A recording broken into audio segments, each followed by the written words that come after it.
Hello, welcome to Global Business. I am Onyeabor-Okolie. Good to be back on the program. Last week we were in South Africa. You heard that Nigeria's president, Goodluck Jonathan, and of course the man I call Jay-Z, Jacob Zuma, speaking at a business forum just at this time last week, where businessmen, 120 businessmen from Nigeria, met with businessmen, the biggest businessmen in South Africa. At the Business Forum, Nigeria, South Africa Business Forum, which held in Johannesburg, South Africa. No, not Johannesburg actually, but Cape Town, South Africa.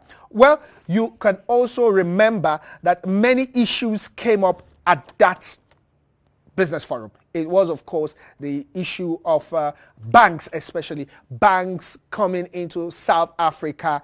That was a major issue. Even the president of Nigeria brought it up with the president of South Africa and asked, why is it that the regulations in South Africa are so many or are so stringent that Nigerian banks cannot operate in South Africa? And like I tell many people, many South African banks are in Nigeria. You see Nigerian banks operating in many African countries. The biggest banks in East Africa are Nigerian banks. Kenya, Tanzania, and Uganda. Nigerian banks booming there. You have Sierra Leone, you have Liberia, you have Ghana, Nigerian banks booming in all those places. And you have South African banks booming in Nigeria, but you don't have any Nigerian bank in South Africa. Well, Jacob Zuma says that he's going to look into that issue and he's promising that, of course, with the finance minister of Nigeria and the finance minister in South Africa, that something will come up very soon and mutual arrangement will come up, and of course we'll have Nigerian banks in South Africa.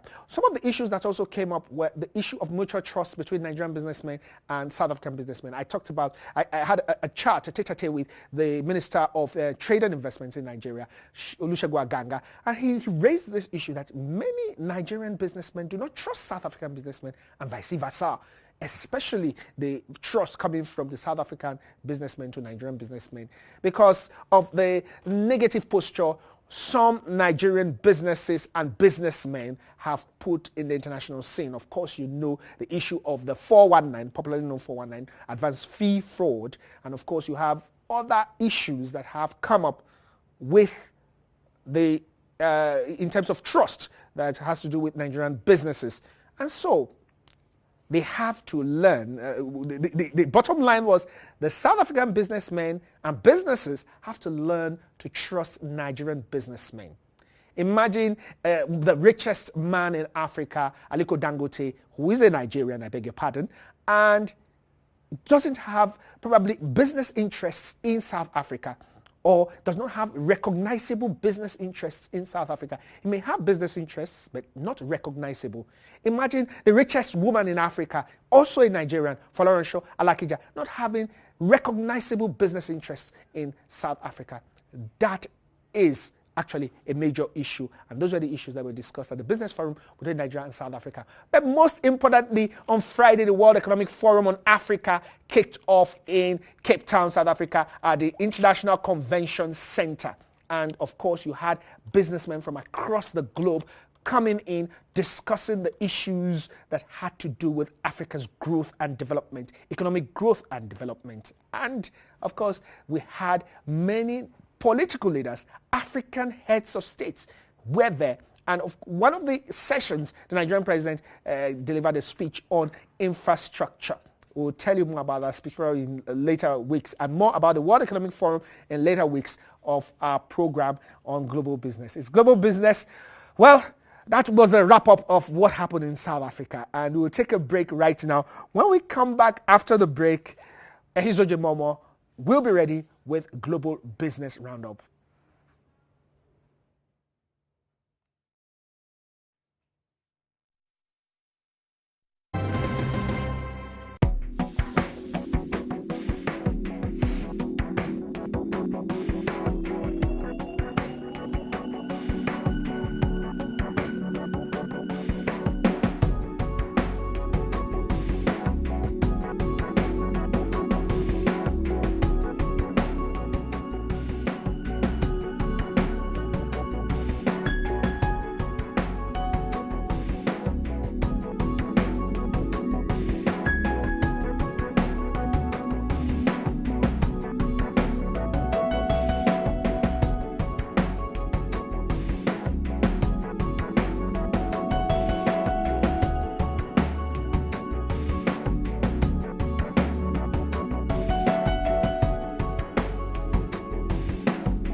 Yes.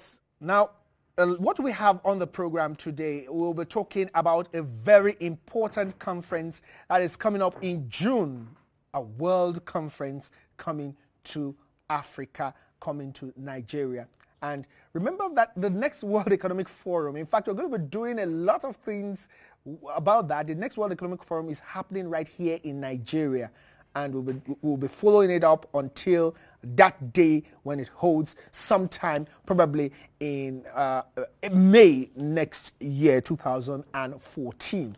But we'll be talking about a very important conference, a leadership conference that's happening right here in Nigeria later on in the program. And LINUS OKORIE will be taking you through some of the issues that we'll be talking about in that conference. In fact, it's a conference that is organized by Global Business and the other global business, and with partnership with another group, bringing you a very, very important leadership conference you don't want to miss. We want to thank all those who have joined us on Twitter. Remember, you can join us on Twitter.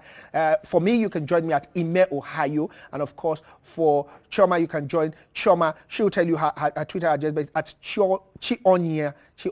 You will see that on your screen very soon. We want to thank Ayola Olabaju, who joined us on Twitter within the last 9 days. Akone Adebayo, Abdul Kadris, HRM Applauses, Jerry Moses, Eric Manuel, Alabi Joel Manuel, Eleni Kaseri Gebat, Badmos Adeleke. I want to thank all of you for joining us on Twitter. Also on the program today, we shall be bringing you a feature on the turnaround of rice production in Nigeria. That's our agri segment. We'll bring you the turnaround of rice production in Nigeria. Remember, Nigeria spends trillions of naira importing rice up till now, and we'll tell you why it is up till now.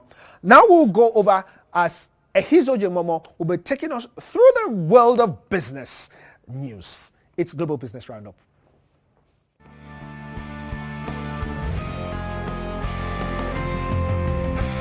The Nigerian National Petroleum Corporation, NNPC, has unveiled a $16 billion gas infrastructure investment aimed at attracting more investment opportunity into the sector.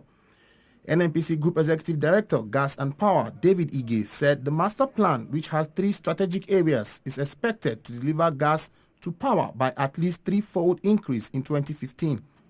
It is also projected to achieve a high level of gas-based industrialization, which will place Nigeria as a hub for gas-based industries, a high-value export through liquefied natural gas, and regional export drives. Workers at Lomin Platinum Operations in South Africa have gone on a wildcat strike. The action follows the shooting of a union official at the weekend and has reignited fears of the violence that hit the industry last year. In 2012, 34 miners were shot dead in August at Lomin's platinum mine site. News of the strike has also sent shares in Lomin down 5% in trade in the London Exchange. The National Union of Mine Workers says the strike appeared to stem from anger over the killing at the weekend. The company's 13 shafts have remained shut, while workers have also downed tools. Cyprus has received the first installment of a €10 billion bailout package from international creditors, which was agreed earlier this year. Cyprus received €2 billion in loans, while another €1 billion is to be transferred before the 30th of June 2013. Euro finance ministers are also expected to sign off the latest tranche of Greece bailout as it continues to struggle to reform its economy. Concerns are also growing despite a plan unveiled last week by Slovenia's government aimed at avoiding a bailout. The government plans to restructure the country's stricken banking system, raise taxes, and privatize swaths of state-owned companies. Meanwhile, Greece is expected to receive as much as €7.5 billion in the latest payments of its massive €240 billion bailout, first agreed in 2010. Australia's government is set to unveil its latest budget as it faces questions about its handling of the economy ahead of an election later this year. Analysts say the mining sector has been the driving force behind Australia's steady economic expansion, while other parts of the economy have stagnated or grown much less quickly. The budget, which is due to be announced later today in Canberra, is unlikely to unveil any government's large spending plans. A deficit of as much as $20 billion Australian dollars for the financial year 2013-2014 is expected as the economy has been affected by weaker global demand for commodities that have hurt Australia's growth and tax income.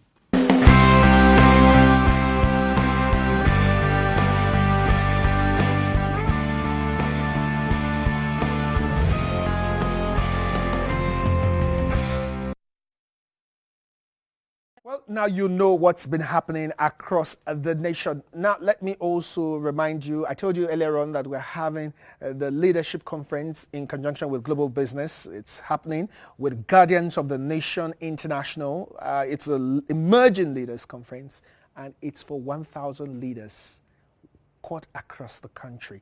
1,000 young leaders will be selected across the country, and you may just be one of it, because we're going to have you send calls or probably answer questions or send your CVs or send something to us, and you will or may be selected.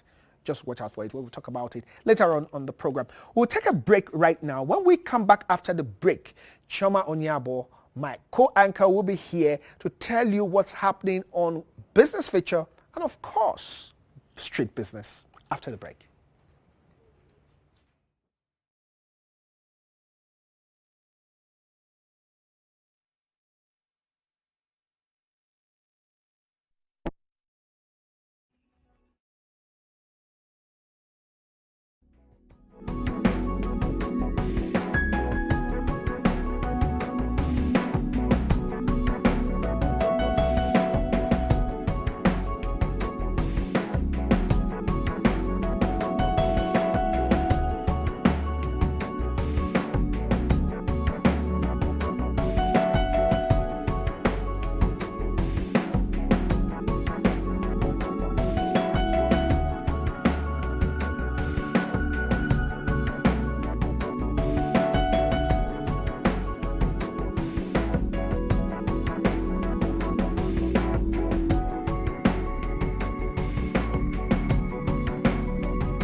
Welcome back. It's business feature segment on Global Business.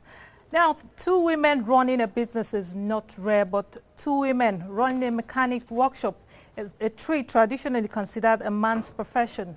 May probably be a break on gender bias. Ngozi Onyijako has the story.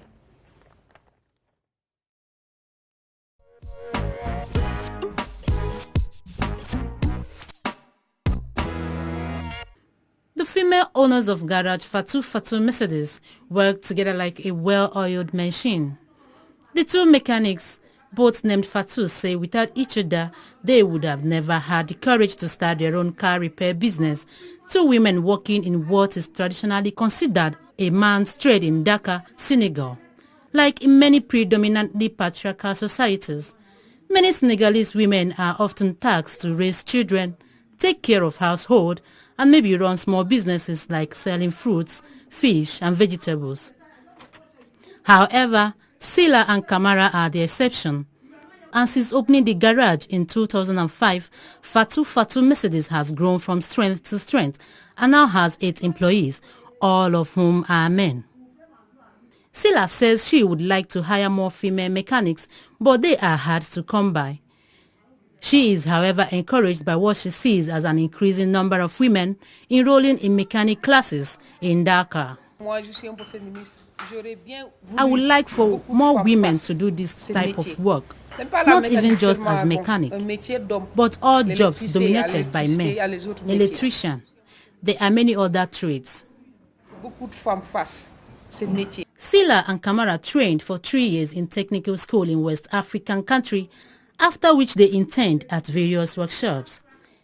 They then decide to open their own business with their savings. Sila says it was not easy for two women to open their own business, as the two were ridiculed by other women, while male clients were hesitant to have their cars repaired by female mechanics. But through their passion for hard work and perseverance, the business went on to become a success. They were even invited to meet former Senegalese President Abdoulaye Wade in 2007 for breaking the stereotype. Moi et ma jumelle Fatou, c'est comme Fatou are like positive and negative points. Like a battery, without the positive point, it doesn't work. Without the negative point, it doesn't work. Sans plus, ça ne passe pas. Sans moins, ça ne passe pas. According to a United Nations Women report released in January 2013, gender inequality persists when it comes to opportunities due to a gap in education between the sexes. The literacy amongst women aged between 15 to 24 years is 56% compared to 74% for men in the same age bracket. This is compounded by the fact that girls drop out of school early to get married. Kamara says in this environment, women have to work twice as hard to remain competitive against their male counterparts.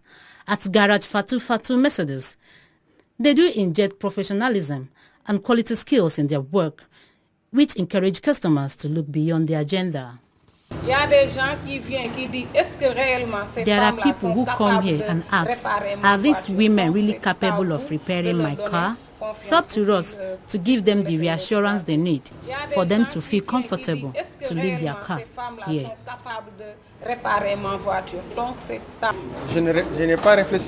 I didn't even think about gender. Are they women?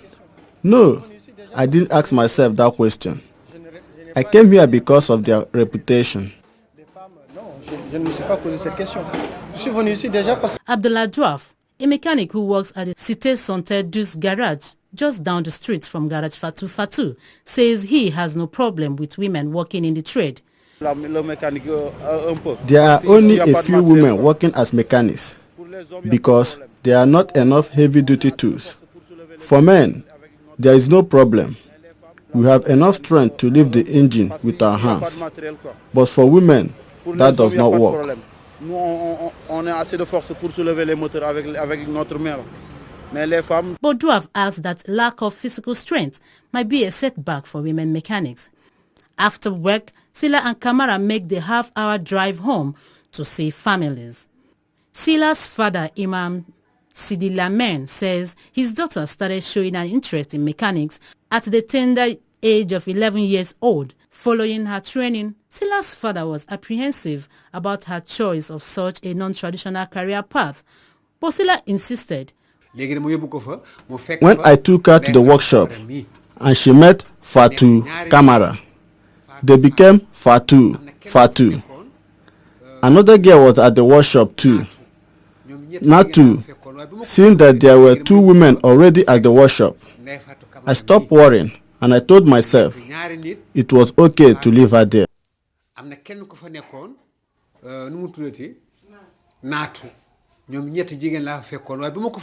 Sila says the garage work 10 cars a week, but their hope is to increase the number and expand the business.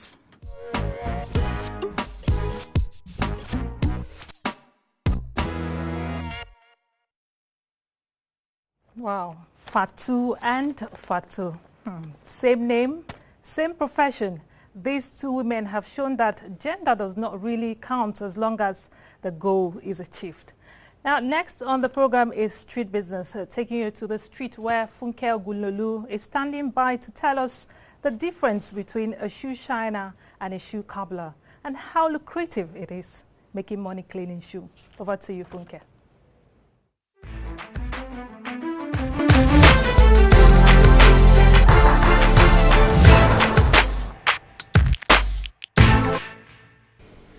As you can see, my shoe is now sparkling.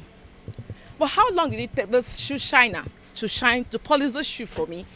It took him 5 minutes, and I paid him 14 naira, at times 13 naira, it depends on the negotiation. Now, for 5 minutes, and they make 20 naira. Let's do the calculation. About 3,000 naira in a day for 10 working hours. 10 working hours. That's a lot of money, a lot of cash. Hello there, this is your Street Business. I am Funke Ogunlolu. We will be talking about the shoe shiner and the cobbler. What's the difference between shoe shining and cobbler? I'm talking about shoe manufacturer or shoe fixer. Well, what are the challenges these people go through to make their money?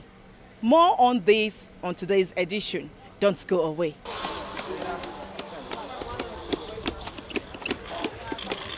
That sound alerts their customers who need their services to call for it.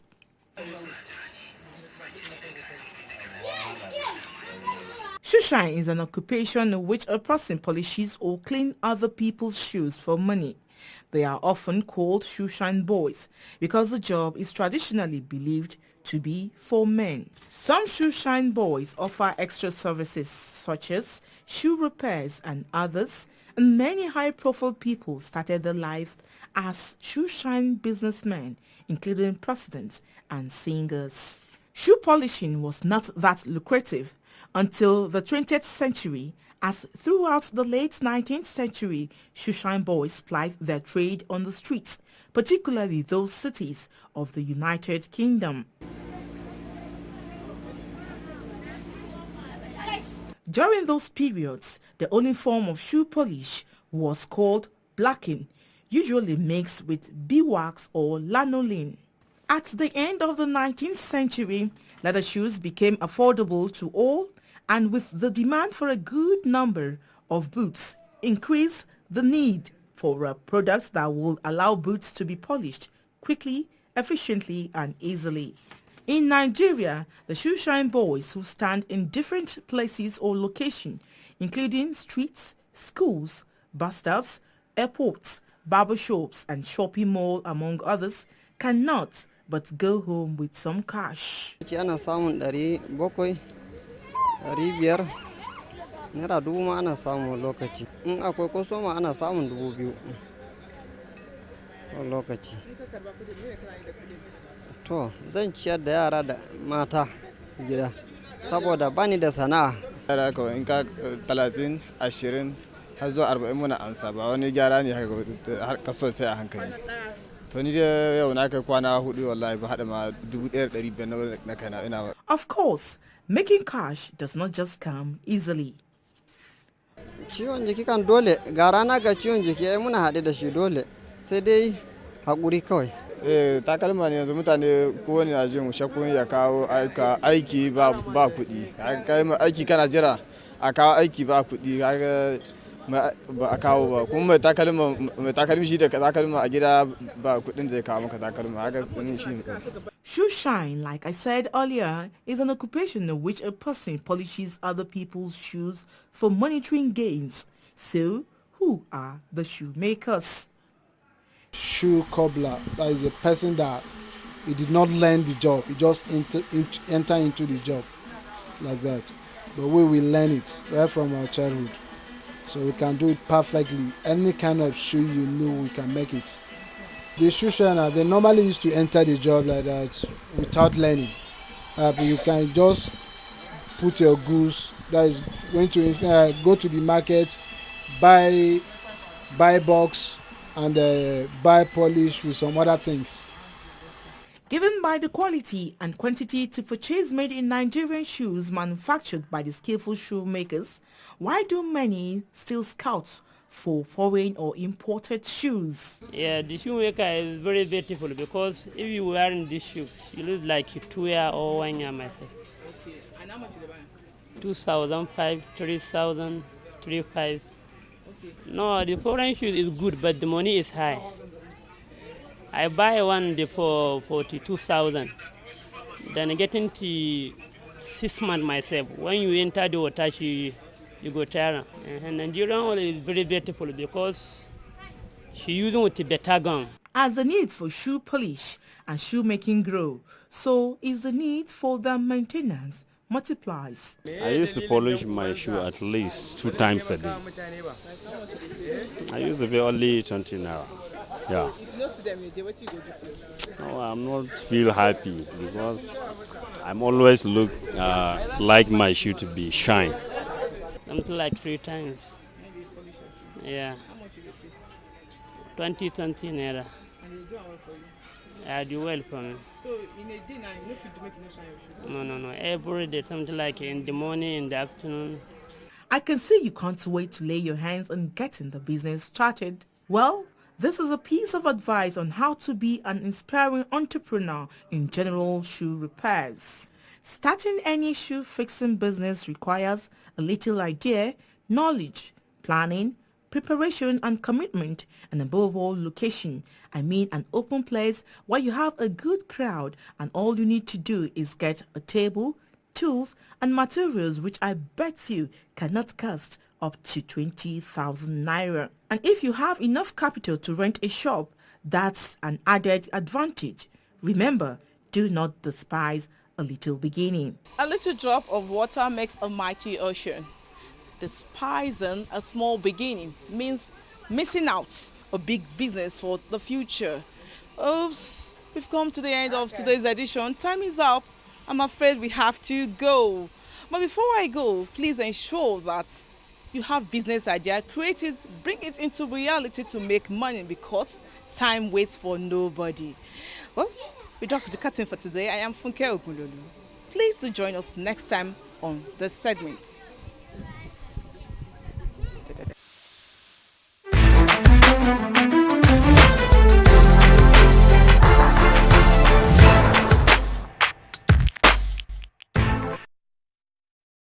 There you have it. Looking good is good business. Just polishing your shoe puts food on someone's table. Now, how many people have you put food on their table? I can tell you thousands, Well, but not by polishing, not by polishing shoes. So you do it Definitely. yourself. You're a shoe shiner then. Yes, I do my shoes myself, or I tell my son to do it.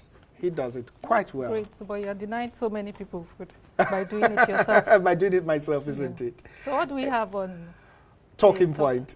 Business feature. Oh, wait, yes, before we go to talking point, actually, we have business feature. And business feature, we're looking at still on food.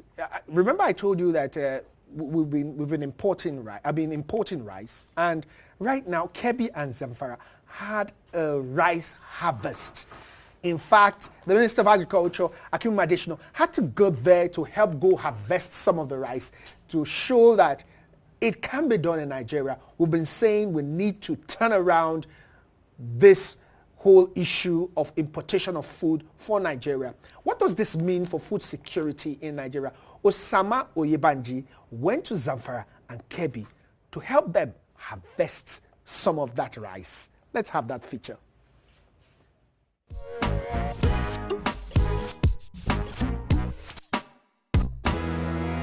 Nigerians have always had a knack for slogans, especially in the agricultural sector. The more popular ones like Operation Feed the Nation, Green Revolution, Farm Settlement Scheme, and so on had in the past done nothing to curb rising food costs and hunger, which is still a major challenge. Many, therefore, were unimpressed with the Agricultural Transformation and Food Sufficiency by 2015 slogan of the present government. But a trip to the rice fields of Suru in Kebbi State and Bakolori in Zamfara State will spark hope of a better future. We've been able to reach 46,000 farmers here because of that. And these farmers, just in this state alone, just on that program, are producing 184,000 metric tons of paddy. Bagged rice paddy, piled up for several kilometers, will surely ease government spending of 1 billion naira daily on rice importation. A situation which has seen many of the country's youth unemployed while exporting employment to rice-producing Asian countries. For us, it is a welcome development because the teeming population of Kebbi State is well employed. I'm sure we have nothing less than 500 to 1 million youths employed in agriculture today. The zeal, commitment, determination and enthusiasm displayed by the Executive Governor of Kebbi State towards transforming the agriculture has clearly shown that there is a ray of hope in the horizon towards stopping the importation of rice in this country. Thereby, invite your colleagues in the Governors Forum to please come here quickly and let them see what you are seeing. We have seen today.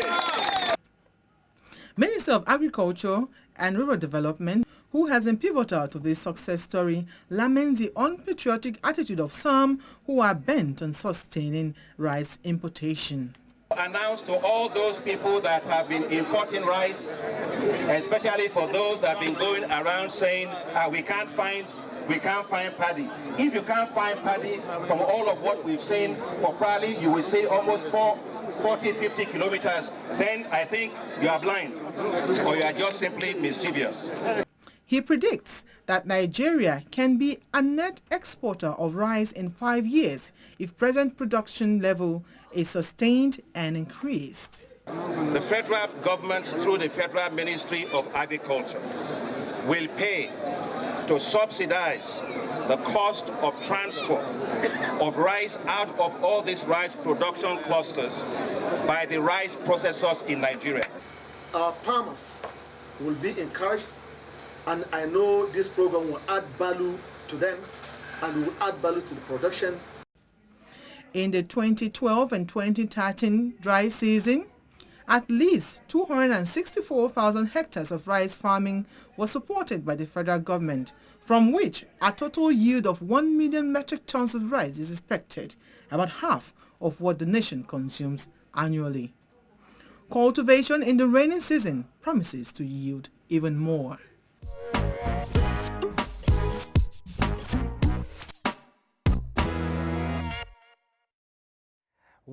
That the minute you saw him there trying to harvest some of the rice. Well, we'll take next on the program is actually Talking Point.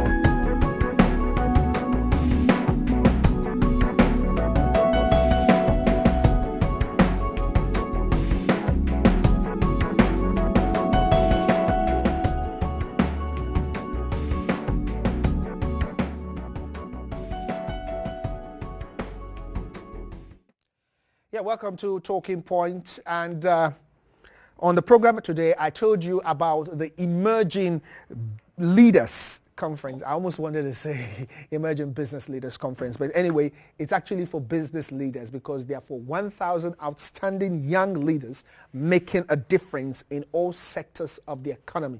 So everything is business. Well, to talk about this, I told you that Global Business and the Guardians of the Nation International are organizing this conference, and we're bringing an international speaker. But I won't be speaking about that. I will let the founder of Guardians of the Nation International, he's been on this program before. He's well known as a motivational speaker and one who builds young leaders. I'm talking about LINUS OKORIE. LINUS, welcome, and thank you for this partnership with Global Business. I appreciate that for myself. Okay, tell us about this Emerging Leaders Conference that's going to happen very soon in this country and in fact in Abuja. Absolutely. I mean, it will interest anyone who cares to know that on the 14th and 15th of June 2013, 1,000 of the very best of young Nigerians from all sectors of the economy will gather in Abuja for a leadership conference that will inspire this country to a very high level of productivity like never before. 1,000 people who are already making a difference from all sectors of Nigeria, across the states, and in diaspora. Okay. I mean, it is huge. You say they're already making a difference. So they are already making a difference. So how are they emerging when you say they're already making a difference? Because if they're already making a difference, it means that they're already leaders. They're not emerging leaders. They are making a difference, and making a difference is in stages, specifically. But young people under 40 that are already making a difference in different sectors of the economy, in businesses, organizations, in institutions of government, who are standing out. Imagine a gathering of such network of human beings I think it's going to be a consortium of people with the capacity to help make this country work. And guess what is going to happen? We're going to be having the first professor of leadership in the world, Professor John Adair. Professor John Adair is the chairman of United Nations Leadership Systems. He has written over 80 books on leadership. He is the #1 in the world on leadership. He is going to be in this country live to inspire these thousands of young people. I think it's amazing. This is not the first Emerging Leaders Conference, and many people have had leadership conferences. Absolutely. And so one would want to ask, what is the difference? What makes this so unique? What makes this so unique? Most of the conferences we've had before, we say all young people, if you want to come, you can come. But this one is, for the first time, we're going to be asking young people who are already influencing their generations, whatever they are, to compete for seats, to be able to be part of the conference specifically. And the theme of the conference this time is Leadership for Transformation, from potential to performance. Leadership for transformation. Is that in line with the Jonathan Goodluck administration's transformation agenda? I mean, that is awesome. I mean, it's awesome that that's basically what the president is using to make a difference. I think that the government system can key into this conference because it's going to bring about a transformation of minds like never before. Because you're talking about from potential to Nigeria as a nation. We have been at a potential point for too long. We have to move. And if we have to move, we need to get young people to the point where whatever activity that they're involved in can move from one level of glory to another. For me, I think it's an amazing conference. Apart from that, you're going to be having someone like, Governor Mimiko, for instance, is going to be live at the conference. So you're going to also have, people who have experienced the political atmosphere like never before to also be part of the conference. And then you also have different speakers. RMD, for instance, is in the entertainment industry. I mean, Richard Mofedamijo absolutely is going to be at the conference as well. So you're going to be having the top persons within the entertainment industry, the top young people in business, the top young people in the farming industries, in the legal profession, all of them applying to be part of, this very great event. And for me, I think it's going to be the 14th and the 15th of June. It is one of the greatest things that have ever happened to this country. I have just returned from America, spending a month by the invitation of the U.S. government. And I have seen the quality of attention that is given to leadership development like never before. I have seen them investing huge sums of money in building the leadership capital of the future. And I came back home ever determined that one of the things I'm going to do, for this country is going to go into the business of leadership development in such an outstanding manner that everyone in the grassroots will be influenced, not just those in Abuja and Port Harcourt and Lagos. And that's why, for me, the outcome of this conference is going to at least create such a system whereby you can have the Nigerians' national ideologies being discussed at the conference, whereby we'll come out of the conference with specific ideologies for Nigeria. For me, I think it's amazing. People leaving the conference and going back to the grassroots, influencing this country for good. And at the end of the day, it will help this country in such a very transformational manner like never before. So my thinking is that anyone who is even listening to me right now, whether you are a business owner or you are a politician, whatever that you are right now, if you have somebody who is under 40 and is making a difference, you should nominate the person right away. I was actually coming to that point. Absolutely. The under 40 thing is actually going to restrict a lot of people from coming in. Why did you choose that cutoff age? Yeah, remember we're talking about building the next generation of leaders for Nigeria, and we're thinking that, the above 40s, specifically at this point in time, must have had their own experience like never before. But if there are those who are above 40 years of age and they still want to participate, all they could do is, they have to tell us the reason why we have to, include them in the conference. There must be a letter of intent that is strong. They must be able to be involved in some level of leadership development themselves to be able to participate in the conference. But this, I'm looking at young people who are already making a difference under the age of 40. And I'm sure that there are thousands of young people in Nigeria who are already making a difference. What we need to do is to mobilize these young people and then set an agenda for national transformation. If we're able to have 1,000 people love this country, 1,000 young people, it doesn't matter where they come from, they believe in this country, and they want to commit their energies to fix this country and begin to call for attitudinal transformation or attitudinal change or a paradigm shift. If you have 1,000 people like that who already have followers across Nigeria, make this happen, then you're already building a system that will begin to change the conversations of what is going to happen in 2015 like never before, or what's going to happen for businesses in our country like never before. You need quality people to gather, and this is one of the very best of times that you have 1,000 young people, quality in what they are doing, gather at the spot. Are politicians or political leaders involved? Absolutely. Because many people don't think that politics and business should mix. I mean, politics itself is business. But some people also believe that politics actually drives business. Absolutely. I mean, if you have quality people, get into the political process in the first place, the kind of policies they will create, isn't it, will affect the business environment. So if you're talking about the future of a nation, you're talking about bringing those who are going to be business leaders in the future, bringing them together to network with those who are going to be political leaders and change agents for that matter. When you have these kinds of people gather in a spot, what is going to happen is going to be conversations or networking that will help the future work. You know what I mean? I know that definitely as the weeks go by, it's about 4 weeks from now. It's about 4 weeks from now. And we will be talking as the weeks go by. You'll be telling us what to expect and how people can register. But let's just tell you that for some, during that conference, Global Business will be there live, and we will be bringing you some interviews with some notable personalities that are going to be at that conference. And of course, you're going to see a lot of that conference on the news on AIT. Why did you choose Global Business to do this partnership? Oh yeah, for me, I think that Global Business is a strategic a system within the AIT platform that is reaching beyond the boundaries, like never before, in terms of inspiring, business growth like never before. I mean, you've just come back from a World Economic Forum in South Africa, and for that experience alone, how many organizations in this country on TV have that kind of experience?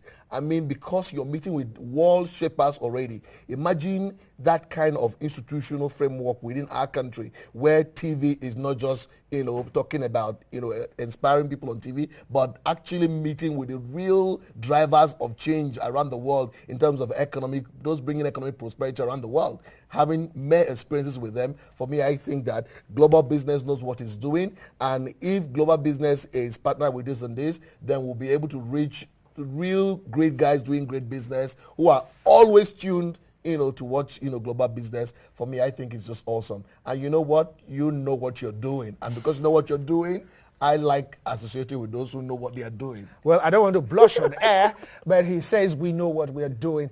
That's how we wrap it up on this segment on the talking point. Of course, you will see very soon, before the end of the program, the numbers you should reach if you want to be part of it, of this program. That's the Emerging Leaders Conference. But you can tweet us at Email Hayo, and we'll reply you for the numbers. So join us on Facebook, Global Business on AIT, Global Business on AIT, and LINUS will put that on the Facebook page, Global Business on AIT, the numbers you should reach. But for the benefit of doubt, let us have those numbers. Anyone who wants to participate, what you do is send a text right now on 080-335-12469. 080-335-12469. Send us a text, and then you begin the conversation with us on how you want to participate. And for the last time, 080-335-12469. Thank you very much. Now we go to our other talking point. We'll take a break first. We've been talking with LINUS OKORIE, who is the founder of Guardians of the Nation International, GOTNI, co-partners with Global Business on AIT, who are organizing the Emerging Leaders Conference for 1,000 outstanding leaders making a difference in all sectors of the economy. After this break.